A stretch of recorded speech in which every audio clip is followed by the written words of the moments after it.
मैं हूं आपके साथ दीपा बाफिला। वक्त हो गया है 24 घंटे 24 रिपोर्टर का, जहां आपको मिलती है 24 घंटे की हर बड़ी खबर की पूरी डोज, वो भी फील्ड पर तैनात हमारे रिपोर्टर्स के जरिए। पहले नजर 4 बड़ी खबर। देश के खाते में आज चौथे ओलंपिक मेडल की पूरी खबर जीएस विवेक आप तक पहुंचाएंगे। विनेश फोगाट के मुद्दे पर आज भी कैसे गर्मा रहा संसद का तापमान, पूरी खबर बताएंगे आपको रविकांत। क्या वक्फ बिल अटक गया है, ऐसा क्यों कहा जा रहा है, इसकी मिस्ट्री आपको समझाएंगी मनोज्ञा लोईवाल। भारत बांग्लादेश बॉर्डर पर क्यों बढ़ रहा है हिंदुओं का जमावड़ा, पूरी खबर आपको समझाएंगे अभिषेक उपाध्याय। लेकिन सबसे पहले आज की बड़ी खबर। पेरिस ओलंपिक्स में भारत को मिली है एक बड़ी कामयाबी। भारत ने स्पेन को हॉकी में हराकर ब्रॉन्ज मेडल हासिल किया है। पेरिस ओलंपिक्स में भारत को मिली है एक बड़ी कामयाबी। भारत ने स्पेन को हॉकी में हराकर ब्रॉन्ज मेडल हासिल किया है। टीम इंडिया ने मजबूत माने जाने वाली स्पेन की टीम को 2-1 से शिकस्त दी। भारत की तरफ से दोनों गोल कप्तान हरमनप्रीत ने किए। भारत ने लगातार दूसरे ओलंपिक में हॉकी में अपना कांस्य पदक बरकरार रखा है। टोक्यो ओलंपिक में भी भारत को ब्रॉन्ज मेडल ही मिला था। आज जैसे ही भारत ने स्पेन को हराया, देश में जश्न मनाए जाने लगे। हॉकी टीम के सदस्यों के घर पर तो खुशी का ठिकाना नहीं रहा। लोगों ने फुलझड़ियां जलाकर जश्न मनाया। बहुत अच्छा लग रहा है और मेरा ख्याल है कि पूरे कंट्री को भी ये बहुत अच्छा लगेगा। जो हुआ अच्छा हुआ और भारत को इसी के साथ पिछली बारी वाला जो मेडल है वो मेंटेन किया है, तो मेरा ख्याल है कि बहुत खुशी के पल है। टीम के गोलकीपर श्रीजेश के घर वालों ने मिठाइयां बांटी। गोलकीपर श्रीजेश का ये आखिरी ओलंपिक है। Achieving a medal in the retirement match is truly a reward for him. It is a dream come moment for us. He had made us happy in so many unforgettable moments. We all are proud of him. खिलाड़ियों ने मैदान पर goalkeeper Sreejesh को शानदार अंदाज से विदाई दी। उन्होंने श्रीजेश को गोल पोस्ट पर बिठाया और हॉकी स्टिक से सलामी दी। हॉकी टीम की इस कामयाबी के साथ ही बधाइयों का तांता लग गया। सोशल मीडिया पर प्रधानमंत्री नरेंद्र मोदी से लेकर तमाम बड़े नेताओं के बधाई संदेश आने लगे। पिछले 52 साल में ये पहला मौका है जब भारत ने हॉकी में 2 लगातार ओलंपिक्स में मेडल जीता है। पिछले 52 साल में ये पहला मौका है जब भारत ने हॉकी में 2 लगातार ओलंपिक्स में मेडल जीता है। पेरिस ओलंपिक में फाइनल से पहले आयोग घोषित होने से आहत विनेश फोगाट ने छोड़ दी कुश्ती। विनेश फोगाट ने सोशल मीडिया पे आकर कुश्ती को कहा अलविदा। माँ कुश्ती मेरे से जीत गई है, मैं हार गई। माफ करना, आपका सपना, मेरी हिम्मत सब टूट चुके। इससे ज्यादा ताकत नहीं रही अब। अलविदा कुश्ती 2001-2024। आप सबकी हमेशा ऋणी रहूंगी, माफी। ये वो इमोशनल पोस्ट है जिसके जरिए विनेश फोगाट ने कुश्ती से संन्यास लेने का ऐलान कर दिया। विनेश के फैसले से उनके परिवार वाले भी हैरान हैं। बिल्कुल अचानक रात को फैसला लिया, किसी को कोई पता नहीं था। हमारी सबकी कोशिश होगी 2028 के लिए, दोनों सिर्फ 4 साल है, मेहनत शुरू कर दे। देश को गोल्ड मेडल दिलाने के लिए जी जान लड़ा देने वाली विनेश फोगाट की सारी कोशिशें जब नाकाम रही तो टूटे हुए दिल से उन्होंने उसी खेल को छोड़ने का फैसला लिया, जिससे उनको पहचान मिली। लेकिन 100 ग्राम से मेडल चूक जाने का मलाल उन्हें जिंदगी भर रहेगा। इस जगह के ऊपर पहुंचकर कोई अपने हाथ से मेडल ऐसे ही नहीं खोएगा। मुझे ये पता है कि जब खिलाड़ी वेट लूज करता है तो वो जब ब्रश करने जाता है मॉर्निंग में बाथरूम के अंदर, तो वहाँ पे ऐसी स्थिति होती, मन कर रहा है कि वो कुल्ला करते हुए एक घुट पानी जो है पी लेता। ऐसी स्थिति में होता है और नहीं पी सकता। विनेश फोगाट ने ओलंपिक कमेटी के खिलाफ जाकर court for arbitration for sports में अपील भी की थी कि उन्हें सिल्वर मेडल दिया जाए। संसद में आज फिर गूंजा पहलवान विनेश फोगाट का मुद्दा। इस बीच हरियाणा सरकार ने ऐलान किया है कि विनेश फोगाट का स्वागत एक मेडलिस्ट की तरह ही किया जाएगा। 100 ग्राम ज्यादा वजन होने की वजह से ओलंपिक से बाहर कर दी गई विनेश फोगाट का मुद्दा आज राज्यसभा में गूंजा। राज्यसभा में विपक्षी नेता मल्लिकार्जुन खड़गे ने ये मुद्दा उठाना चाहा। You want to discuss it? Discuss. And who is behind this? And how only 100 grams? इस पर राज्यसभा में हंगामा हो गया। विपक्ष के हंगामे से सभापति धनखड़ नाराज हो गए। Mr. Derek O'Brien, you are shouting at the chair. Your conduct is ugliest in the house. विपक्ष ने इस मुद्दे पर राज्यसभा से वॉकआउट कर दिया। स्वास्थ्य मंत्री जेपी नड्डा ने कहा कि इस मुद्दे पर राजनीति नहीं होनी चाहिए। दुर्भाग्य इस बात का है कि इसको भी हम पक्ष और विपक्ष में बांटने का प्रयास कर रहे हैं। चुनावी साल में इस मुद्दे ने हरियाणा की राजनीति को भी गरमा दिया है। सीएम नायब सिंह सैनी ने ऐलान किया है कि विनेश का मेडलिस्ट की तरह वेलकम करेंगे। विनेश फोगाट को जो सिल्वर मेडल के अनुरूप जो भी सुविधाएं होंगी उस सुविधा के लिए मैंने ये ट्वीट किया था कि हम अपनी बेटी को देंगे, उसके हौसले को हम कैसे कम होने देंगे। राज्यसभा की एक सीट जो रिक्त हुई है, जो मैं लोकसभा में पहुंचा हूं, उसके लिए अगर देश में कोई एक उपयुक्त उम्मीदवार है तो ये तो हमारी बहन विनेश फोगाट है। विनेश का ओलंपिक वाला चैप्टर तो बंद हो गया, लेकिन उनका ओलंपिक से जिस तरह एग्जिट हुआ, उस विवाद ने घरेलू राजनीति में एक नया चैप्टर खोल दिया है। फिलहाल लटक गया है वक्फ बोर्ड संशोधन बिल। सरकार ने खुद ही इस बिल को जॉइंट कमेटी को भेजने का प्रस्ताव रख दिया। हम लोगों को लड़ना पड़ेगा आपके लिए। आज ही बिल लोकसभा में पेश हुआ। आज ही बिल पर सदन में हंगामेदार चर्चा हुई। आज ही सरकार ने बिल को जॉइंट कमेटी को भेजने की सिफारिश कर दी कि ज्वाइंट पार्लियामेंट्री कमेटी गठन करके इस बिल को रेफर किया जाए और फिर ऑल पार्टी अपने संख्या के हिसाब से वहां पे विस्तार से चर्चा करें और स्टेक होल्डर से बुला करके जो भी सुनना है आप इस कमेटी को अधिकृत रूप से यहां से आप पास कर दीजिए। माननीय सदस्यों और सभी दलों से नेताओं से बात कर इस जॉइंट पार्लियामेंट कमेटी को बनाऊंगा। ठीक है। यानी वक्फ बोर्ड संशोधन बिल फिलहाल लटक गया, लेकिन जॉइंट कमेटी को भेजे जाने की सिफारिश किए जाने से पहले इस बिल पर लोकसभा में भारी हंगामा हुआ। कांग्रेस, समाजवादी पार्टी, तृणमूल कांग्रेस से लेकर शरद पवार वाली एनसीपी और असदुद्दीन ओवैसी सभी ने इसका विरोध किया। विपक्ष ने सरकार की नीयत पर सवाल उठाए। ये बिल जो इंट्रोड्यूस हो रहा है, ये अध्यक्ष महोदय बहुत सोची समझी राजनीति के तहत हो रहा है। आप लोकतंत्र के न्यायाधीश हैं और मैंने अध्यक्ष महोदय सुना है इस लॉबी में कि कुछ अधिकार आपके भी छीने जा रहे हैं, उसके लिए हम लोगों को लड़ना पड़ेगा आपके लिए। मैं आपसे जानना चाह रहा हूं सर कि ये जो आप बिल ला रहे हैं, आप देश को बांटने का काम कर रहे हैं, जोड़ने का काम नहीं कर रहे हैं। आप दुश्मन हैं मुसलमानों के, उसका सबूत ये बिल है। तृणमूल कांग्रेस के सांसद कल्याण बनर्जी ने कहा कि सरकार इस बिल के जरिए मुसलमानों को निशाना बना रही है। This bill is completely contrary to the constitutional morality. This bill is targeting the Muslims of this country. This cannot be tolerated. Before election, there was an attempt in the country that to make the country as a Hindu Rashtra, which has been rejected by the people of this country. Bill पेश करने वाले अल्पसंख्यक कल्याण मंत्री किरण रिजिजू ने साफ किया कि ये बिल किसी की धार्मिक आजादी के खिलाफ नहीं है। पिछले 10 वर्षों के प्रधानमंत्री नरेंद्र मोदी के कार्यकाल में ऐसे बहुत कम मौके हुए हैं जब सरकार द्वारा लाए गए किसी बिल को संसद में पेश करने के बाद जॉइंट कमेटी को भेजने की सिफारिश की गई हो। क्या सहयोगियों की दुविधा को लेकर वक्फ बिल पर आगे नहीं बढ़ सकी सरकार? इस बिल को लेकर एनडीए के सहयोगियों में एक हिचक सी दिखी। केंद्र सरकार का संसद में लाया वक्फ संशोधन मुसलमानों के खिलाफ नहीं है, ये समझाने के लिए बीजेपी ने एनडीए के अपने सहयोगियों को आगे किया। जेडीयू सांसद और केंद्रीय मंत्री ललन सिंह संसद में इस बिल पर बोले और सवाल विपक्ष पर उठाते रहे। कहां से ये मुसलमान विरोधी है? आपके मस्जिद को छेड़छाड़ करने का प्रयास नहीं किया जा रहा है। यह एक कानून से बना हुआ संस्था है। हालांकि एनडीए के ही सहयोगी चिराग पासवान इस बिल को लेकर बड़ी दुविधा में दिखे। सूत्रों के मुताबिक चिराग पासवान इस पर सहमत थे कि फिलहाल इस बिल को स्टैंडिंग या सिलेक्ट कमेटी में भेजा जाए। रामविलास पासवान जी ने हमेशा अल्पसंख्यक वर्ग की, मुसलमान वर्ग की आवाज़ को उठाया है। 2004 में वो अड़ गए थे कि हमारे प्रदेश का मुख्यमंत्री एक मुसलमान होना चाहिए। और हाँ, अगर इस बिल को सरकार जिस भी कमेटी में अगर वाइडर कंसल्टेशन के लिए भेजेगी, हमें उसमें कोई आपत्ति नहीं। एनडीए की सहयोगी टीडीपी ने कहा है कि बिल से पारदर्शिता आएगी, लेकिन दुष्प्रचार को रोकने के लिए व्यापक चर्चा हो सकती है। वक्फ एक्ट में जो बदलाव संभव, उसके मुताबिक इसमें वक्फ संपत्तियों का अनिवार्य सत्यापन जरूरी, संपत्तियों के रजिस्ट्रेशन और आमदनी की देखरेख का जिम्मा डीएम को, वक्फ बोर्ड को अपनी संपत्ति डीएम के दफ्तर में रजिस्टर करानी होगी, वक्फ बोर्ड के स्ट्रक्चर में महिलाओं की हिस्सेदारी सुनिश्चित होगी, वक्फ बोर्ड की विवादित और पुरानी संपत्ति का नए सिरे से सत्यापन होगा। विपक्ष इस बिल को वक्फ बोर्ड के अधिकारों में कटौती के तौर पर देख रहा है, जबकि सरकारी पक्ष इसे मनमानी पर लगाम लगाने वाली बात मान रहा है।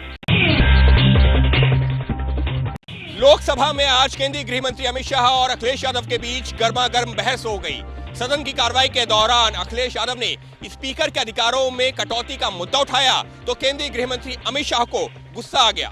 अध्यक्ष महोदय, लोकसभा में चर्चा तो वक्फ बोर्ड संशोधन बिल पर चल रही थी, लेकिन समाजवादी पार्टी के अध्यक्ष अखिलेश यादव ने अचानक एक शिगुफा छोड़ दिया।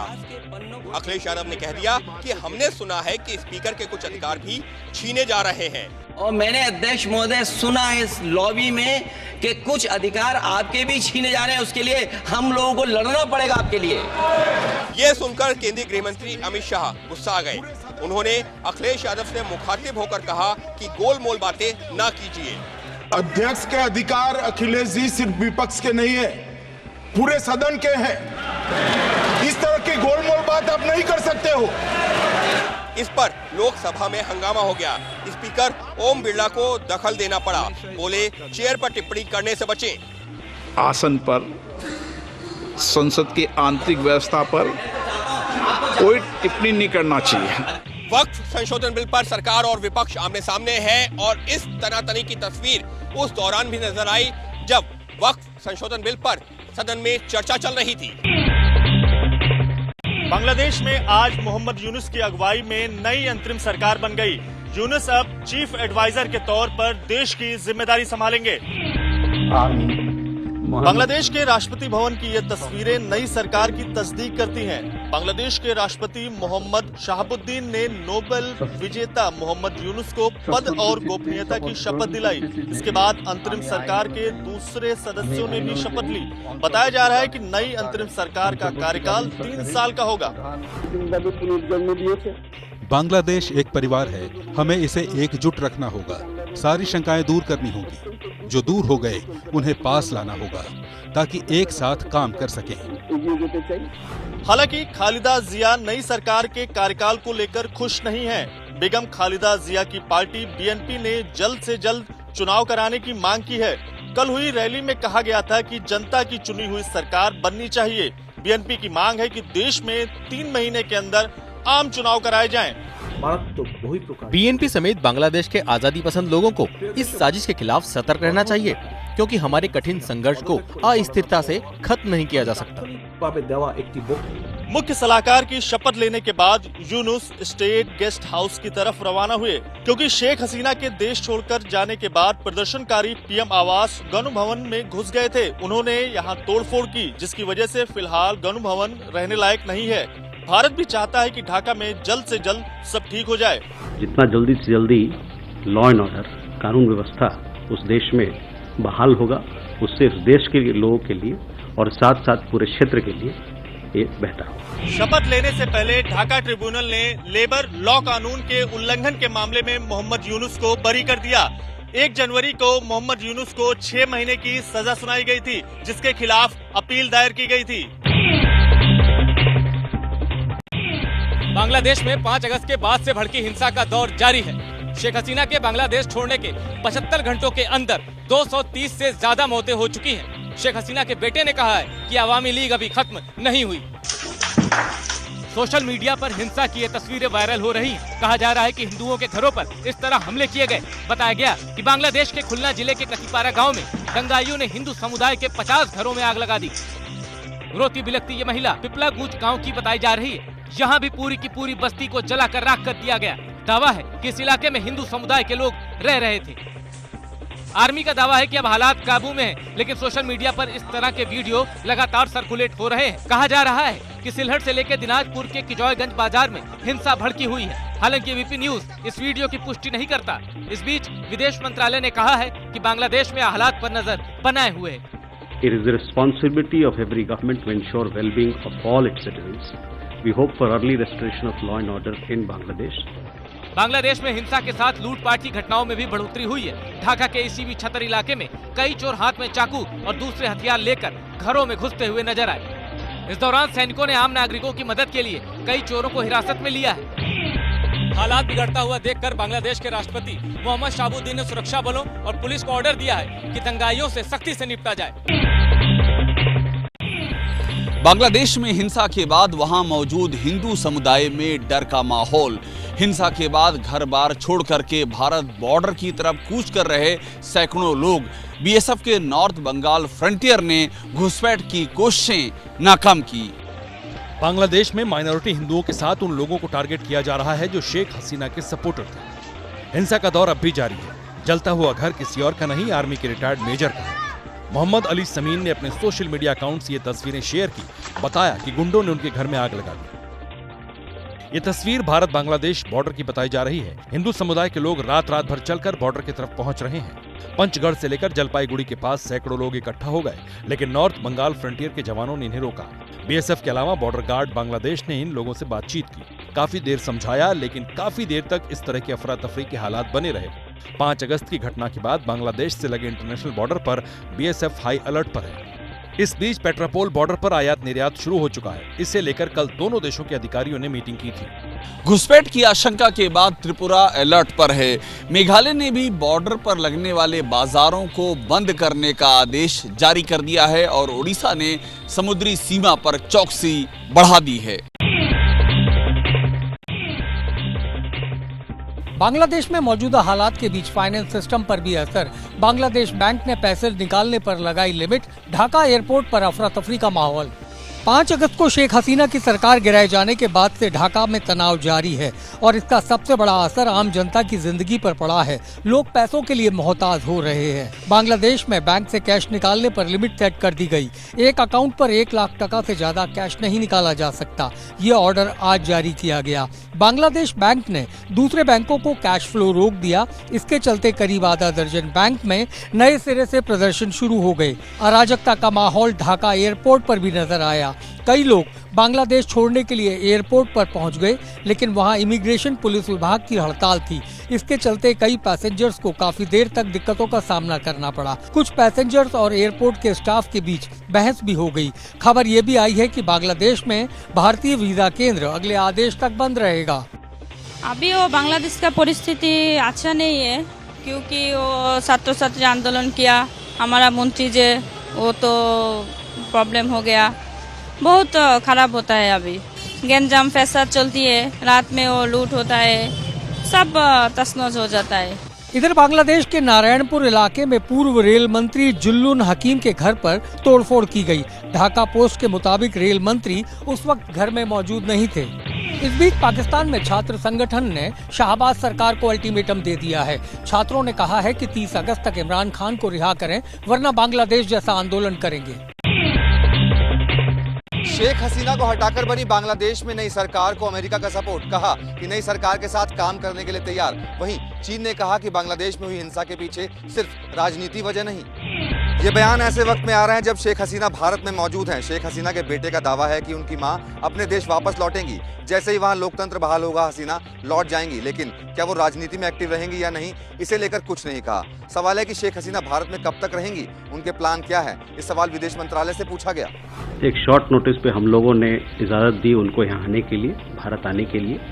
मेरे पास it would not be appropriate for me at this point in time to comment on her plans.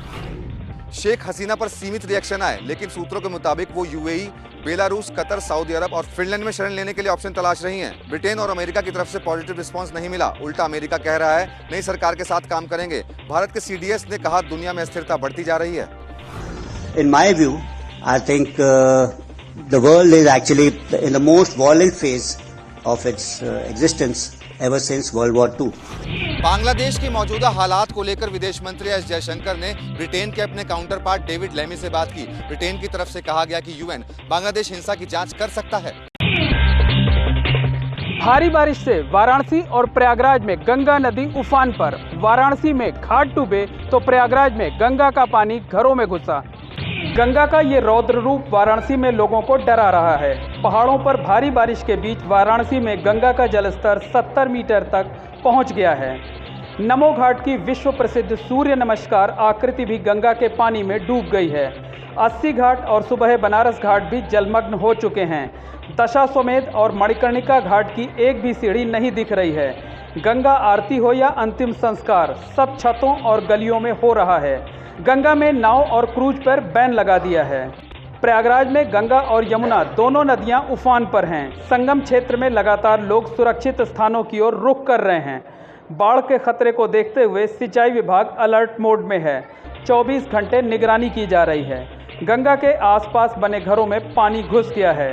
भारी बारिश से संगम नगरी में कई जगहों पर पानी भर गया है। यूपी के कई जिलों में मूसलाधार बारिश हो रही है। भारी बारिश के बाद बिजनौर के तालाब से निकलकर मगरमच्छ गांव की सड़क पर आ गया। मगरमच्छ को सड़क पर देखकर अफरा तफरी मच गई। लोगों ने घरों के दरवाजे बंद कर दिए। करीब 2 घंटे बाद वन विभाग की टीम मगरमच्छ को पकड़कर ले गई। वाराणसी में खतरे का निशान 71 मीटर है। यहाँ गंगा खतरे के निशान के बिल्कुल करीब पहुँच गई हैं। हालात को देखते हुए प्रशासन भी अलर्ट हो गया है। पटना में खतरे के निशान के पार पहुंचा गंगा का पानी। नेपाल में बारिश से बिहार के कई जिलों में बाढ़ का संकट। पटना के गांधी घाट पर गंगा का पानी खतरे के निशान को पार कर गया है। इस साल ये पहली बार है जब गंगा खतरे के निशान को पार है। घाट पर सीढ़ियां डूब गई हैं और किनारे बने रैंप तक पानी पहुंच गया है। गांधी घाट हो या दीघा घाट हो, कई घाटों पर सीढ़ियां डूब गई हैं। किनारे पर बने रैंप तक जो है वो पानी चढ़ गया है। बाढ़ की संभावनाओं को देखते हुए पटना डीएम के आदेश पर संबंधित विभागों ने समुचित तैयारियां की हैं, लेकिन जिस तरह से जलस्तर में वृद्धि हो रही है उससे नदी किनारे जो लोग रहते हैं वो लोग डरे हुए हैं, भयभीत हैं। यहाँ घाट पर पानी रोकने के लिए बालू से भरी बोरियां लाई गई हैं। पटना ही नहीं, दूसरे जगहों पर भी गंगा में पानी उफान पर है। गंगा में पानी बढ़ने से किनारे पर बनी झोपड़ियां डूब गई हैं, घरों में पानी घुस गया है, लोग कमर तक पानी में डूबकर जा रहे हैं। नेपाल में लगातार हो रही बारिश के कारण कोसी, बागमती और गंडक जैसी दूसरी नदियां भी उफान पर हैं। खगड़िया में कोसी का जलस्तर लाल निशान को पार कर गया है। सुपौल में भीमनगर कोसी बैराज पर भी वाटर लेवल बढ़ रहा है। बागमती का पानी भी कई जगहों पर खतरे के निशान से ऊपर बह रहा है। सीतामढ़ी के डेंग ब्रिज, रूनी सैदपुर और मुजफ्फरपुर के बेनीबाद में हालात गंभीर हैं। बागमती के साथ ही बूढ़ी गंडक, कमला बलान जैसी नदियां भी उफान पर हैं। अगर लगातार बारिश होती रही तो आने वाले दिनों में परेशानी बढ़ सकती है। भारी बारिश से उत्तराखंड में कई जगहों पर लैंडस्लाइड, उत्तरकाशी में कई गांवों का संपर्क कटा। डराने वाली ये तस्वीरें चमोली जिले के निजमुला घाटी के गोड़ा गांव की है। लैंडस्लाइड के बाद पहाड़ के आसपास धुएं का गुबार है। भारी बारिश और खराब मौसम के बीच लैंडस्लाइड का ये वीडियो लोगों को डरा रहा है।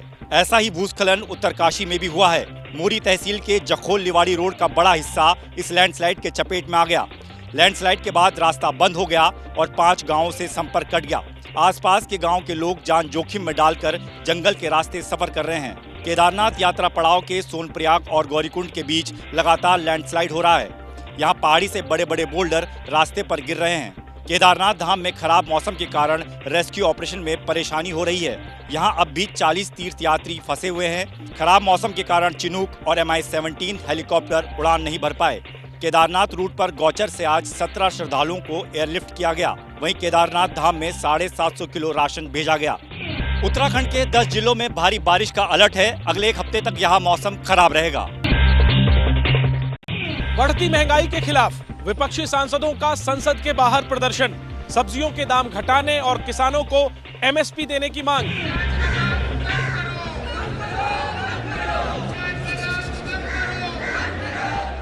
किसी के गले में प्याज की माला तो कोई आलू की माला पहने हुए था। कुछ इसी अंदाज में संसद भवन के बाहर विपक्षी सांसदों ने सब्जियों के बढ़ते दाम के खिलाफ विरोध प्रदर्शन किया। इस दौरान विपक्षी सांसदों ने प्याज का दाम कम करो जैसे नारे भी लगाए।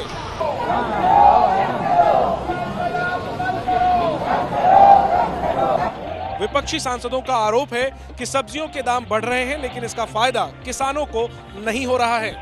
सीधी सी बात है कि आपके बजट में भी किसान के सरोकार परिलक्षित नहीं होते। आपने देखा होगा कि प्याज के किसानों की मांग हो, आलू के, इसकी मांग उठाई गई है। विपक्षी सांसदों ने किसानों को MSP देने और प्याज किसानों को निर्यात की इजाजत देने का मुद्दा भी उठाया। उद्धव गुट के नेताओं का आरोप था कि महाराष्ट्र के प्याज किसानों को एक्सपोर्ट की इजाजत नहीं मिल रही है। आज महाराष्ट्र में परिस्थिति ये है कि जो अनियन किसान हैं, जो उनको एक्सपोर्ट करने नहीं दिया जा रहा है, जैसे उनको सही दाम मिल सके, उन पे पाबंदी लगाई गई है। गुजरात के जो अनियन फार्मर्स हैं उनके लिए छूट दी गई है। प्याज की माला पहने विपक्ष के सांसदों ने सबका ध्यान खींचा। विपक्ष लगातार महंगाई और MSP को मुद्दा बना रहा है। अयोध्या गैंग रेप केस में पुलिस ने अखिलेश यादव की ओर से दिए गए डीएनए टेस्ट वाले चैलेंज को स्वीकार कर लिया है और गैंगरेप के मुख्य आरोपी मोहित खान के डीएनए टेस्ट की तैयारी शुरू कर दी है।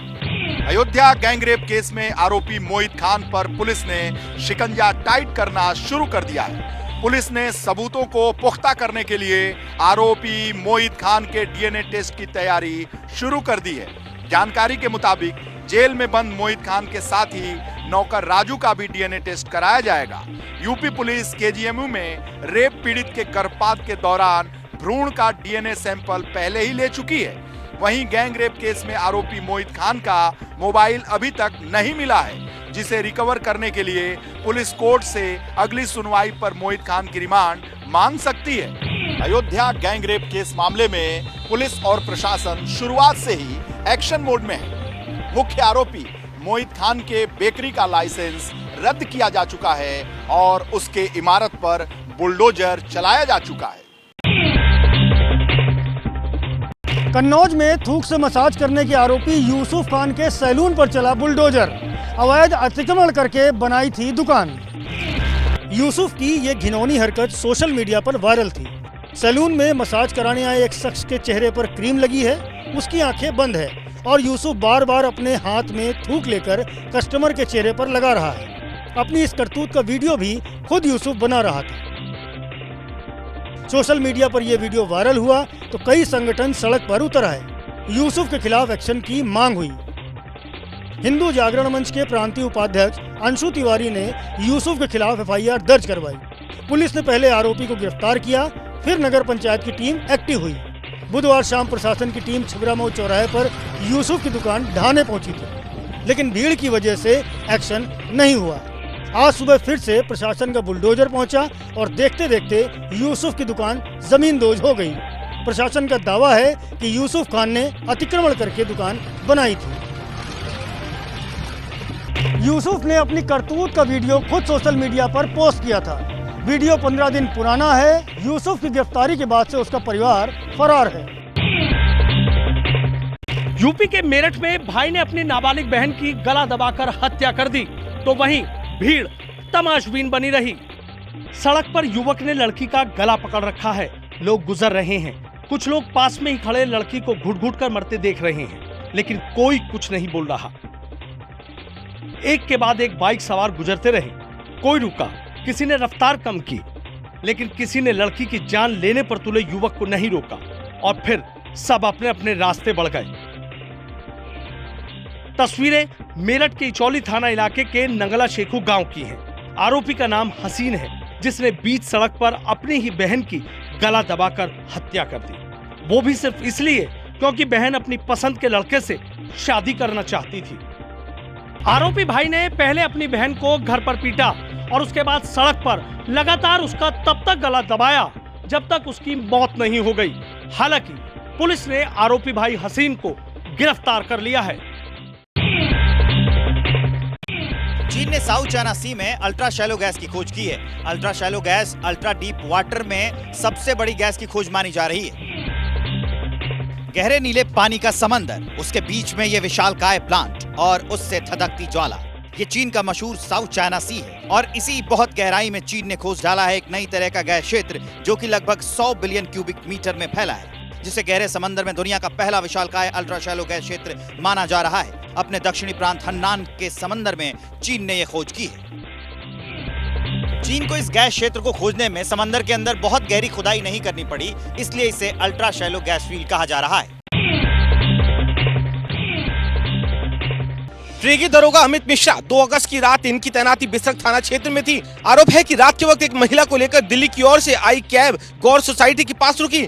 इस दौरान बिना किसी ठोस वजह के ट्रेनी दरोगा अमित मिश्रा ने कैब ड्राइवर से पूछताछ शुरू कर दी।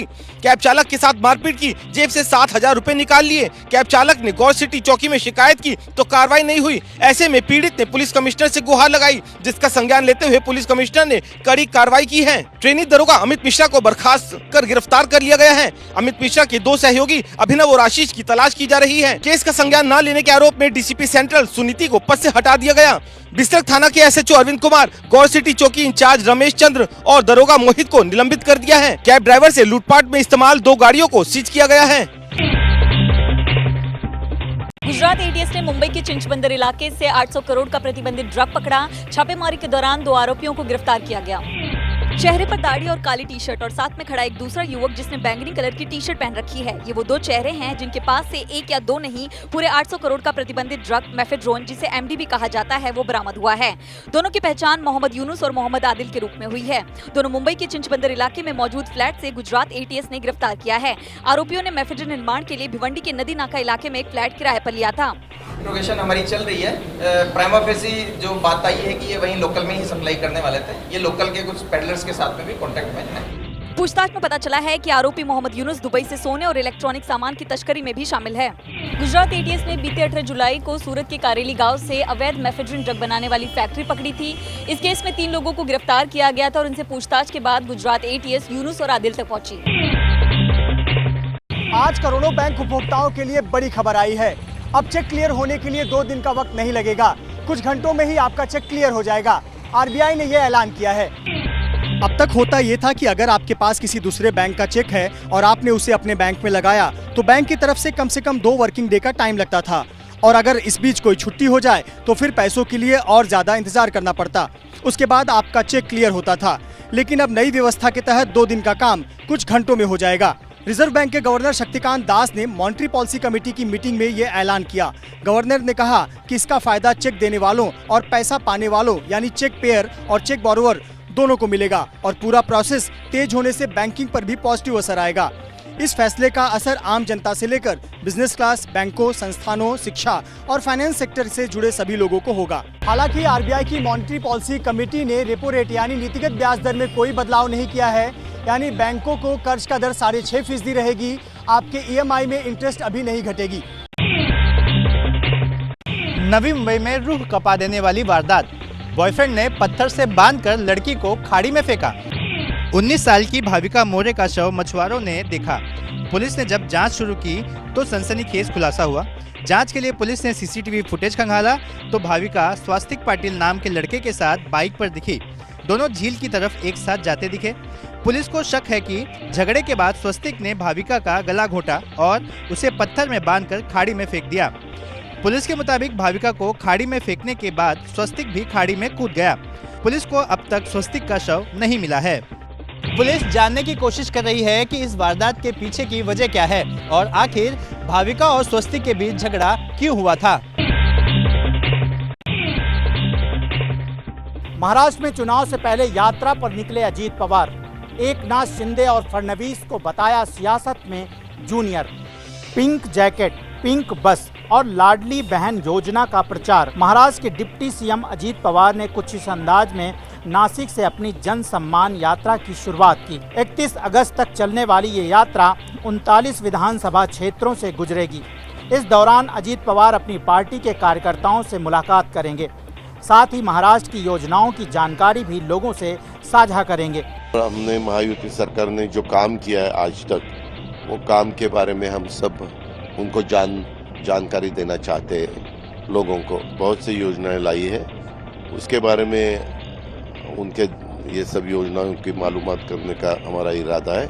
यात्रा शुरू करने से चंद घंटे पहले अजीत पवार ने फिर सीएम बनने की अपनी ख्वाहिश का इजहार किया। ठाणे में बुक लॉन्च इवेंट में सीएम एकनाथ शिंदे और डिप्टी सीएम देवेंद्र फडणवीस की मौजूदगी में अजीत पवार ने कहा कि मैं इनसे सीनियर हूं और अगर उन्हें सीएम पोस्ट ऑफर की गई होती तो पूरी एनसीपी उनके साथ आ गई होती। माझ्या माहितीप्रमाणे देवेंद्रजींची टर्म 99ला सुरू झाली, त्याच्यामध्ये एकनाथरावांची 2004ला सुरू झाली। ह्या सगळ्यांच्या मध्ये विधानसभेमध्ये सीनियर मी आहे। मी 90ला बैचचा आहे। बेशक अजीत पवार ने ये बात मजाकिया लहजे में कही है, लेकिन ये बात किसी से छिपी नहीं है कि अजीत पवार महाराष्ट्र का मुख्यमंत्री बनना चाहते हैं। ये बात वो पहले भी कह चुके हैं। 24 घंटे 24 रिपोर्टर में आज के लिए बस इतना ही। कल रात 9:40 पर फिर होगी आप सभी से मुलाकात। तब तक के लिए देश दुनिया की तमाम बड़ी खबरों के लिए आप बने रहे हमारे साथ। देखते रहें एबीपी न्यूज।